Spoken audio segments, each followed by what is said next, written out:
ओम नमः शिवाय। शिव जी सदा सहाय। ओम नमः शिवाय। गुरु जी सदा सहाय। जय गुरु जी। शुक्राना गुरु जी। हर हर महादेव। हर हर महादेव। जय भोलेनाथ बाबा की। जय भोलेनाथ बाबा की। आज मैं कोटि रुद्र संहिता का 42वां अध्याय पढ़ आरंभ करने जा रही हूँ। जय भोलेनाथ बाबा की। ये शिवपुराण सुनने और पढ़ने में बहुत लाभदायक है, बहुत लाभदायक।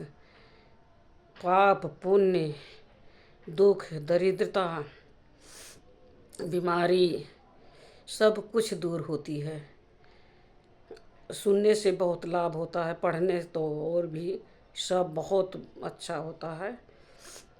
जय भोलेनाथ बाबा की जय हो। शिवपुराण पढ़ने में जो भूल चूक होगी माफ़ करना भोलेनाथ, माफ़ करना। जय हो।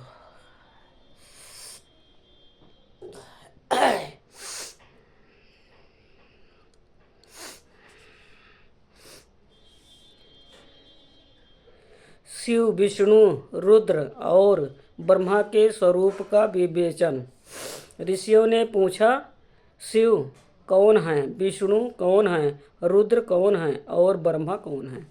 इन सब में निर्गुण कौन है? हमारे इन संदेह का आप निवारण कीजिए। सूत जी ने कहा, महर्षियों, वेद और वेदांत के विद्वान ऐसा मानते हैं कि निर्गुण परमात्मा से सर्वप्रथम जो सगुण स्वरूप रूप प्रकट हुआ है उसी का नाम शिव है। शिव से पुरुष सहित प्राकृतिक उत्पन्न हुई। उन दोनों ने मूल स्थान में स्थित जल के भीतर तय वो स्थान पंचकोशी काशी के नाम से विख्यात है, जो भगवान शिव को अत्यंत प्रिय है।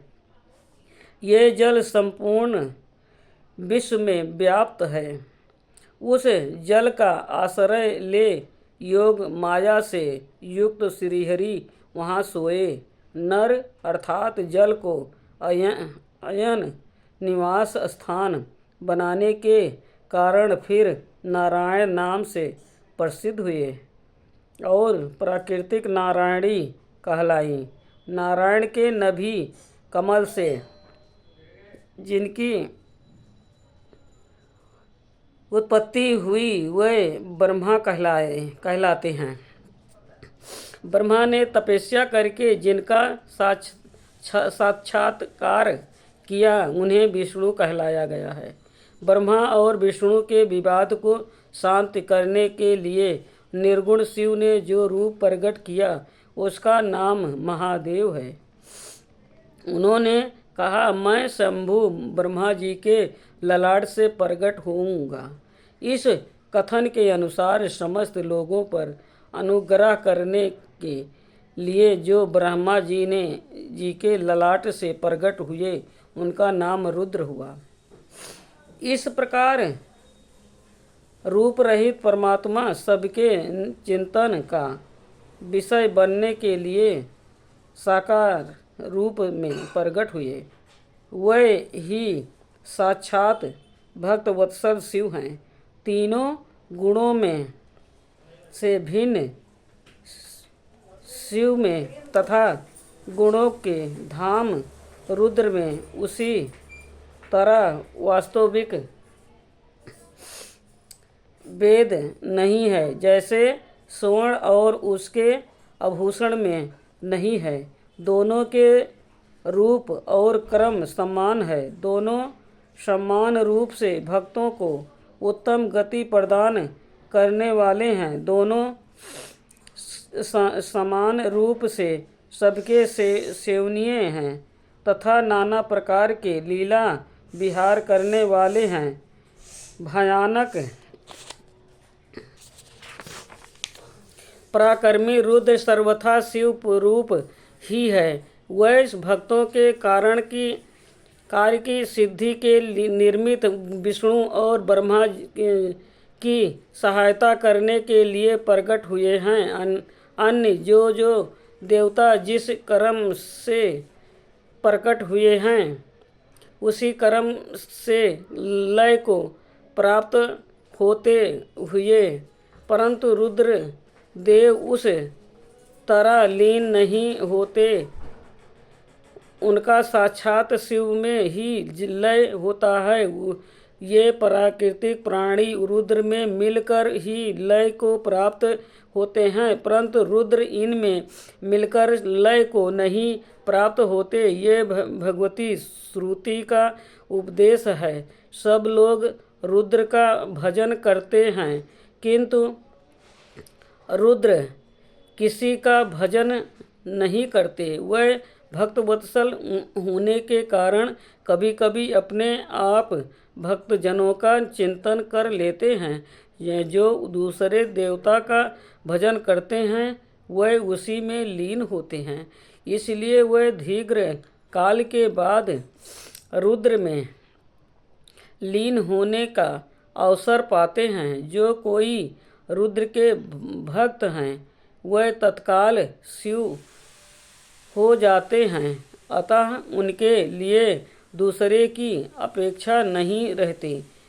यह सनातन श्रुति का संदेह है।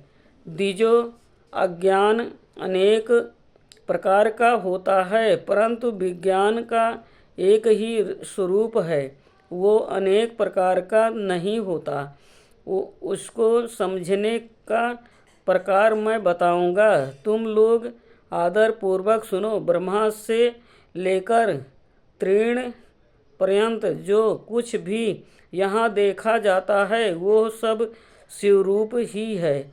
उसमें नानात्व की कल्पना मिथ्या है। सृष्टि के पूर्व भी शिव की सत्ता बताई गई है।